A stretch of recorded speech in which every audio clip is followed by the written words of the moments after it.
शांति। 21 जून 2023 के ईश्वरीय महावाक्य। पहले एक नजर मुरली के मुख्य पॉइंट पर।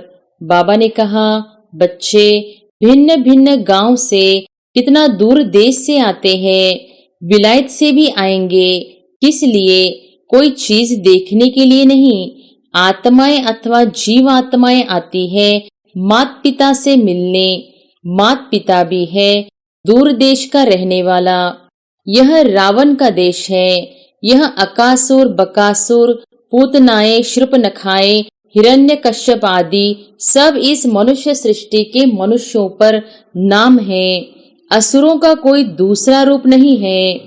बाकी जो नहीं जानते वह समझेंगे कि यह भी एक सत्संग है जहाँ गीता सुनाते हैं, परंतु यहाँ कौन सुनाते हैं यह तुम बच्चे जानते हो। ज्ञान का सागर मोस्ट बिलीवेड मात पिता सुनाते हैं। कितना मीठा, कितना प्यारा है। तुम कोई मनुष्य को मीठा कह नहीं सकते क्योंकि सभी कड़वे विकारी हैं। और फिर बाबा ने कहा, स्वर्ग में तब जा सकते हैं जब बाप आए, राजयोग सिखलाए, तब राजाई व प्रजापद पा सकते हैं। हम ऐसी कमाई कर रहे हैं जो स्वर्ग के मालिक बनेंगे। जरूर उसकी रिजल्ट तुम स्वर्ग में भोगेंगे। सारे कर्म, अकर्म, विकर्म की गति बाप समझाते हैं। कहते हैं, बच्चे अब जो कर्म मैं तुमको सिखलाता हूँ वही करो। ज्ञान नहीं सुना सकते तो 3 पैर पृथ्वी का लेकर छोटे कमरे में ही गीता पाठशाला खोल दो। बोर्ड में लिख दो, आकर बाप से 21 जन्मों के लिए वर्षा लो। बाप ऑर्डिनेंस निकालते हैं, बच्चे अब विष का धंधा बंद करो। और फिर लास्ट में बाबा ने कहा, बाहर वाला तो यहाँ सभा में कोई बैठ नहीं सकता जब तक 7 रोज आकर न समझे। यह कायदा नहीं। जब तक 7 रोज भट्टी में नहीं डाला है, भट्टी में स्वच्छ होने बिगर बैठ नहीं सकते। यहाँ आते हो किस लिए? आधा कल्प लिए ever healthy, ever wealthy, ever happy बनने लिए। इस ख्यालात से आते हो ना। यहाँ हवा खाने लिए व तीर्थ करने तो नहीं आते हो। यहाँ आते हो शिव बाबा पास। यहाँ तुम शिव बाबा को देते हो तो कितना पवित्र बन जाता है। इससे तुम्हारी ही परवरिश होती है। बाप कहते हैं, घर में रहकर ऐसा समझो सब बाबा का है। ऐसे समझ खाते हो तो हूबहू जैसे तुम शिव बाबा के भंडारे से खाते हो। इसमें कोई ममत्व नहीं। और अब सुनते हैं महावाक्यों को विस्तार से।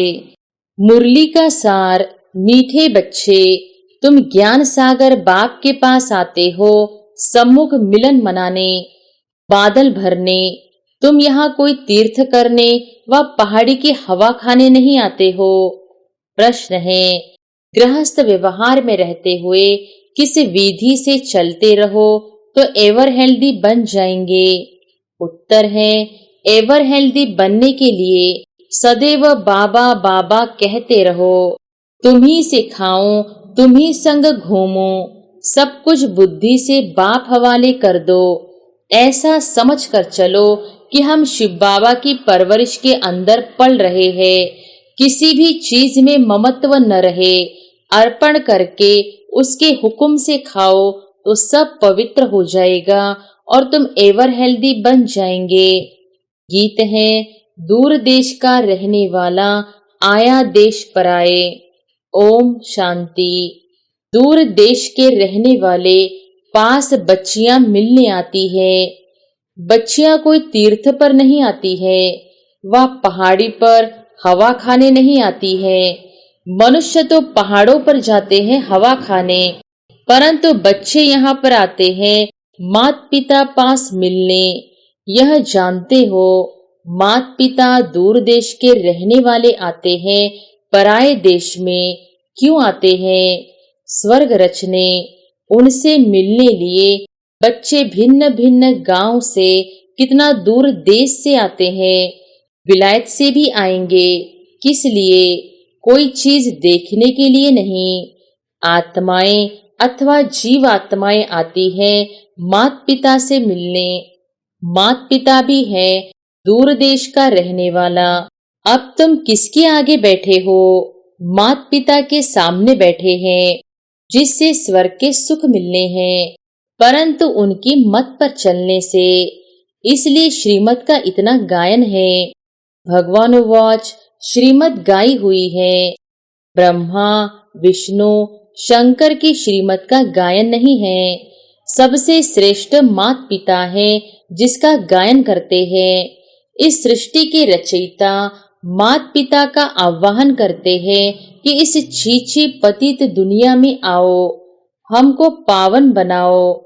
अब वह पराये देश में आया है, तुम भी पराये देश में बैठे हो। यह रावण का देश है।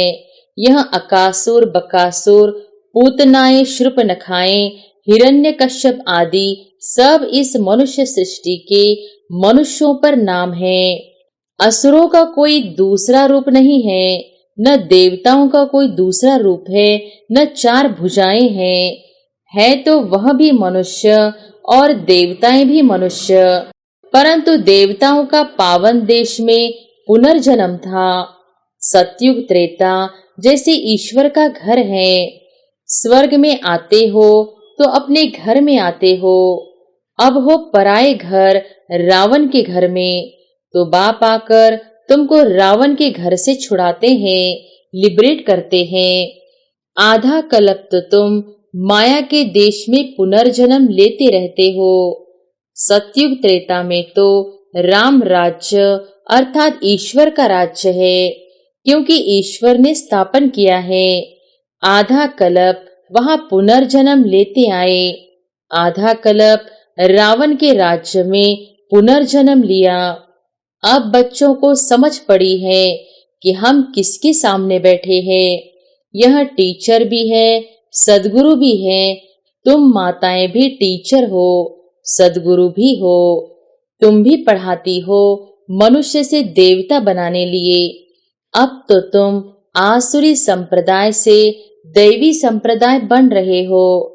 तुमको कांटों से फूल बनाने इस रथ पर बाप सवार हो आए हैं। यह तो बच्चों से मिलने और देशों में भी जाते हैं, क्योंकि चैतन्य सागर है।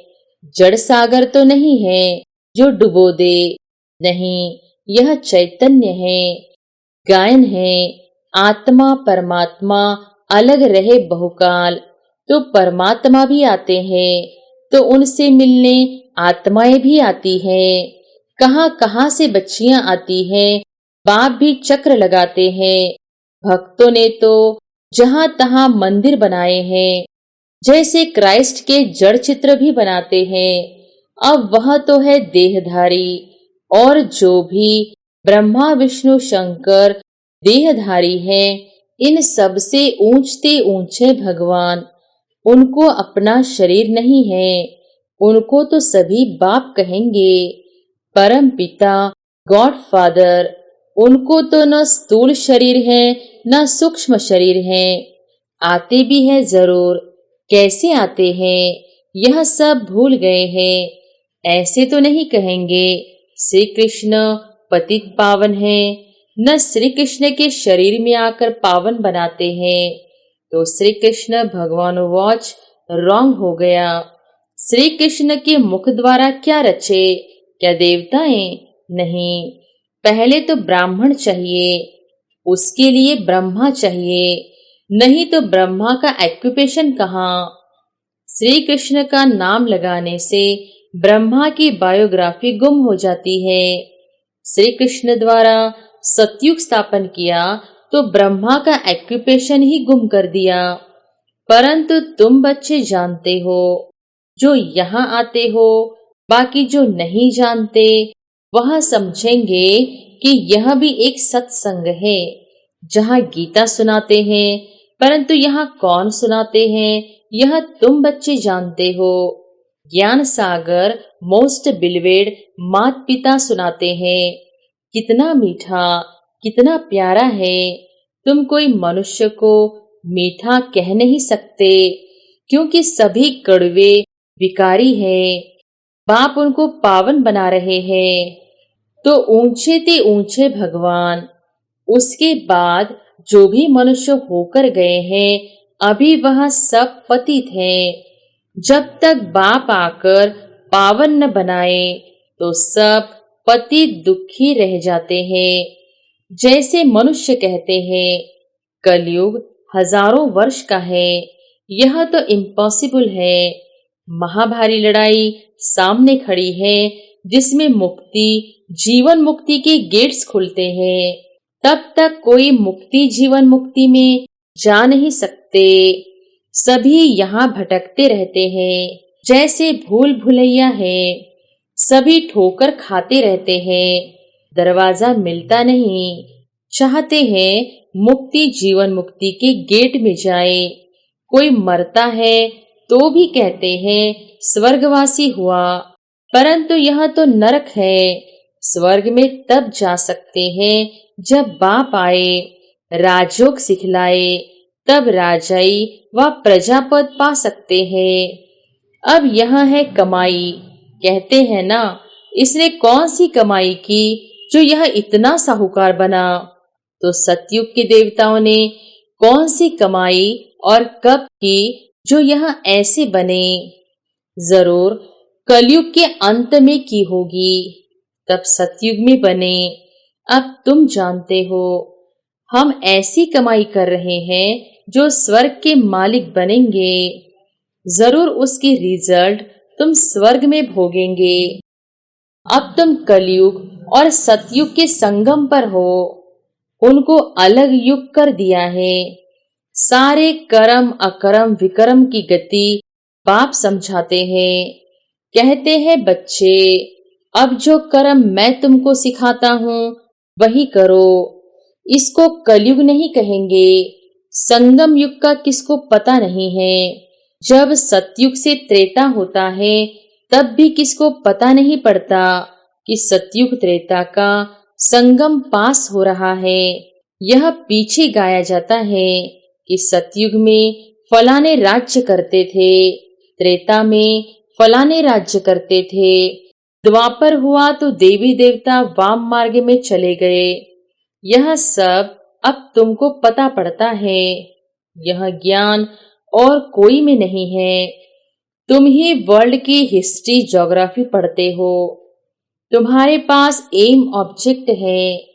जो भी दुनिया में गीता पाठशालाएं हैं वहां वेद शास्त्र सुनाते हैं। एम ऑब्जेक्ट कोई नहीं है। स्कूल कॉलेज को पाठशाला कहते हैं।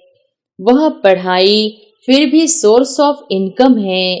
तो तुम्हारे पास एम ऑब्जेक्ट है कि इस पढ़ाई से पावन बन मुक्ति धाम में जाएंगे, फिर वहां से पाड़ बजाने सतयुग में आएंगे। तुमको सतयुग से कलयुग तक कौन सा पाड़ बजाना है वह सारा पता है। तुम बादल यहाँ आए हो भरने के लिए, 21 जन्म के लिए सोर्स ऑफ इनकम बनाने। कितनी ऊंच पढ़ाई है, तो पढ़ाने वाला भी ऊंचे ते ऊंच भगवान एक है। बाकी तो सब है बहन भाई।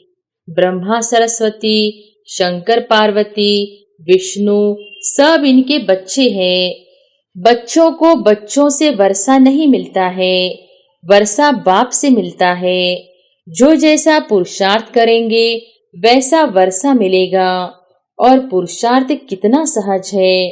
अच्छा, इतना ज्ञान नहीं सुना सकते तो 3 पैर पृथ्वी का लेकर छोटे कमरे में ही गीता पाठशाला खोल दो, बोर्ड में लिख दो, आकर बाप से 21 जन्मों के लिए वर्षा लो।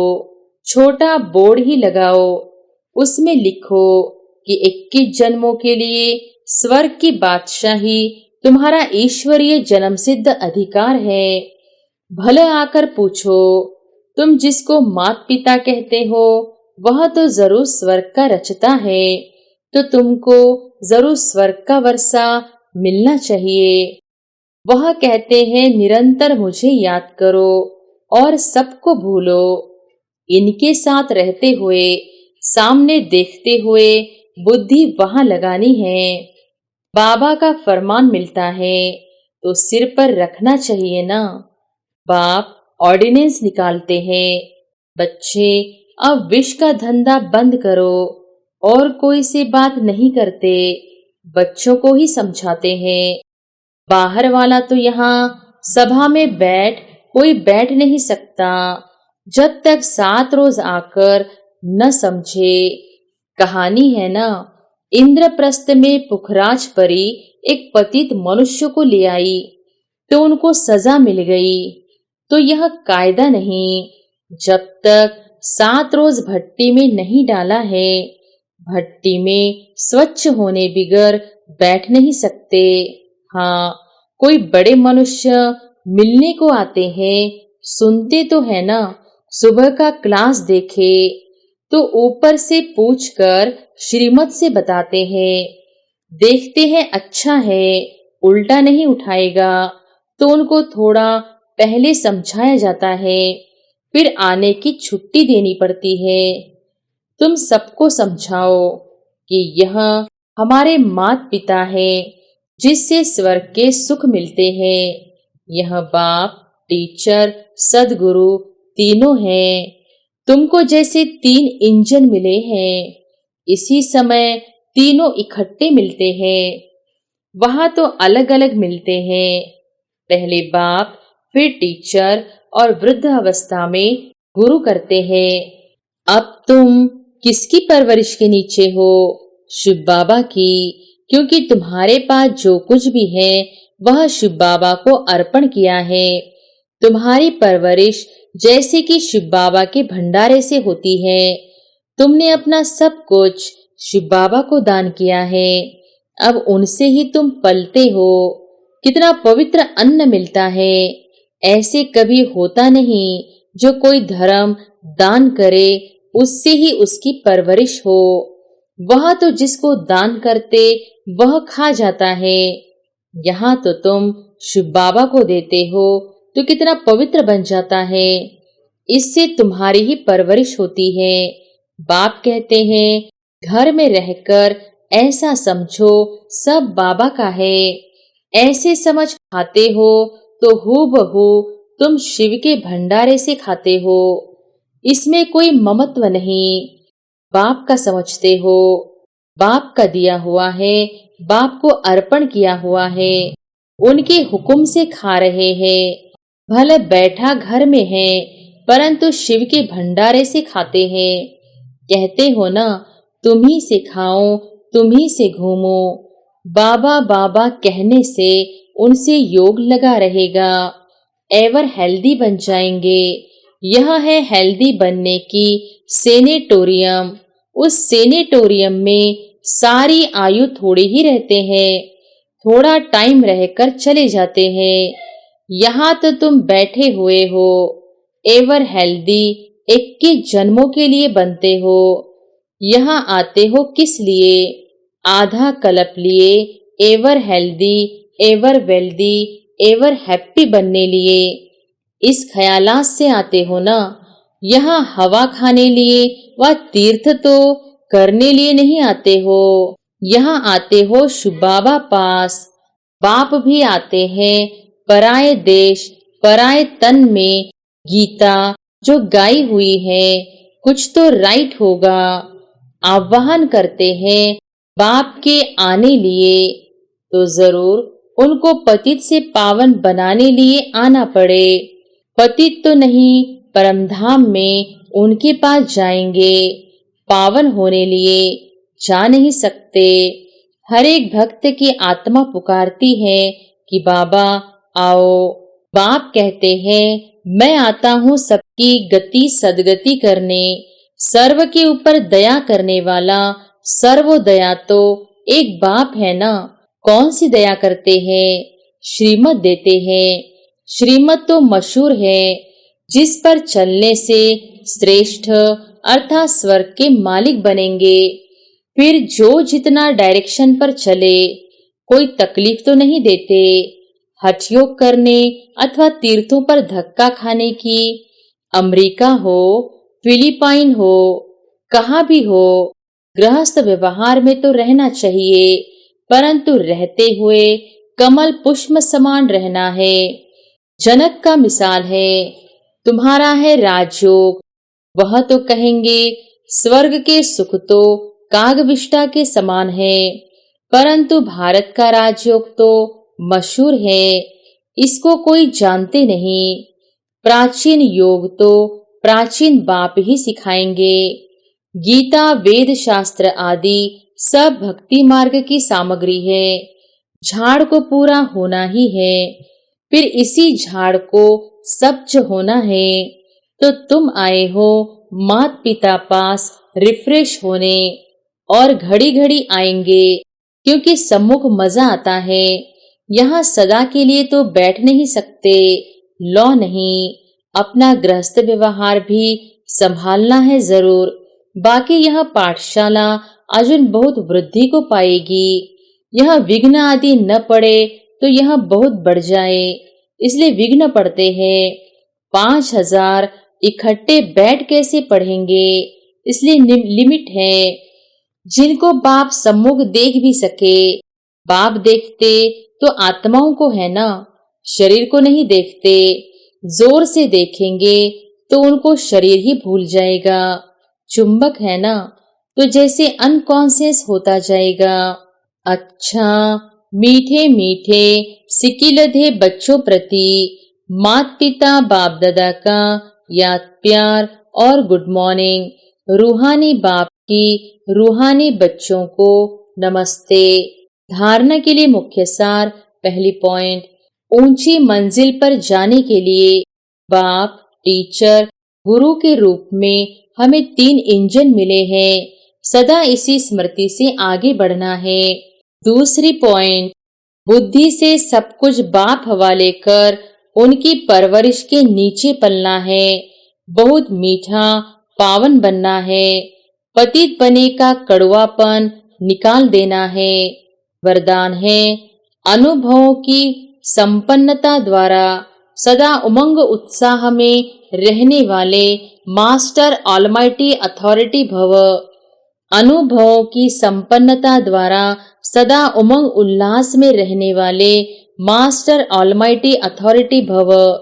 अनुभव बड़े से बड़ी अथॉरिटी है। हर गुण, हर शक्ति, हर ज्ञान के पॉइंट के अनुभव में संपन्न बनो, तो चेहरे पर सदा उमंग उल्लास की चमक दिखाई देगी। अब सुनने सुनाने के साथ साथ अनुभवी मूर्त बनने का विशेष पाठ बजाओ। अनुभव की अथॉरिटी वाले स्वयं को सदा भरपूर आत्मा अनुभव करेंगे। जैसे बीज भरपूर होता है, ऐसे ज्ञान, गुण, शक्तियां सब में भरपूर होने के कारण मास्टर ऑलमाइटी अथॉरिटी बन जाते हैं। स्लोगन है, अमृत वेला विशेष प्रभु पालना की वेला है, इसका महत्व जान पूरा लाभ लो। अमृत वेला विशेष प्रभु पालना की वेला है, इसका महत्व जान पूरा लाभ लो। अच्छा, ओम शांति।